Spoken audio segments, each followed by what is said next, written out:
күн. Міне менде жаркое видеоның соңына шейін көріңіздер. Рецебін видеода қарап істесеңіздер өте дәмді жаркое болды. Каналыма тіркелуді ұмытпаңыздар. Бетін осылай әсемдейміз. Міне осылайынан әсемдеп тұрамын. Міне осылай. Міне өте керемет болып шығып жатыр. Міне жылқының еті. Қойса етіне пияз, осылай 2 пияз қостық. Міне жылқының еті. Өте керемет пісетін. Жақсылап бір маймен қуырдым. Міне осындайдың майларымен тұрадық. Өте керемет қуырып жатырмын. Енді қурағанын көрсеткен жоқпын.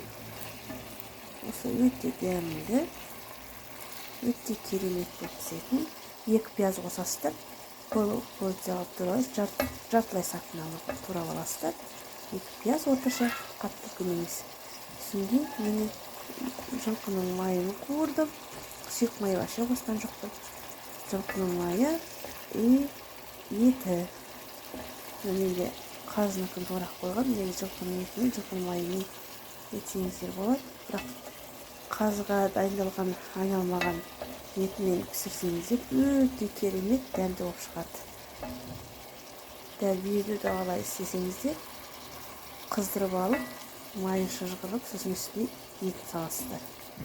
Сосын етін кішкене қуырып неткеннен кейін, әбден қуырып жатқан пияз саламыз. Пияздың суы шығып жатыр енді. Осылай жақсылап су алғанша қуырамын қазір. Енді қазір осының бетін осылайынан жауып қоямын. Менде бұл тұздалған. Сондықтан да пока тұз салмайым. Дәміне қарай тұзын салам. Тұз салған өзінде 1 чайный ложка картошканың бетіне салам қазір. Картошка жаркое істеймін.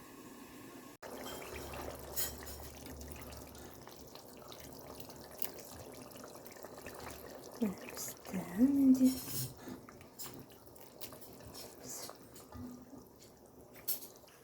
Картошка.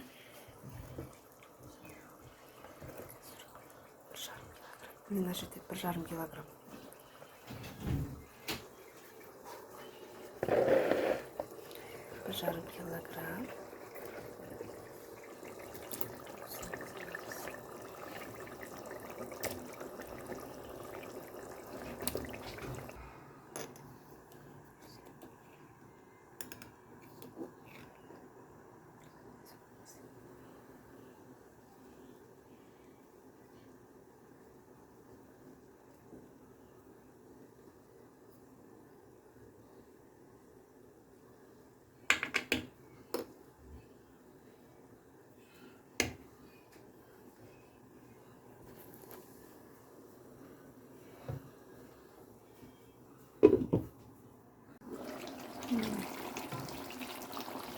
Tamam, ısıtırım.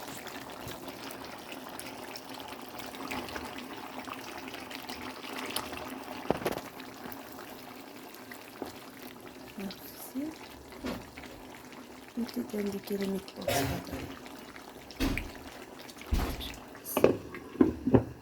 Videonun soğuna şirin көргендеріңізге рахмет. Ас болсын. Келесі рецепт түсіргенше қош сау болыңыздар. Каналыма тіркелуді ұмытпаңыздар. Өте тамаша рецепт.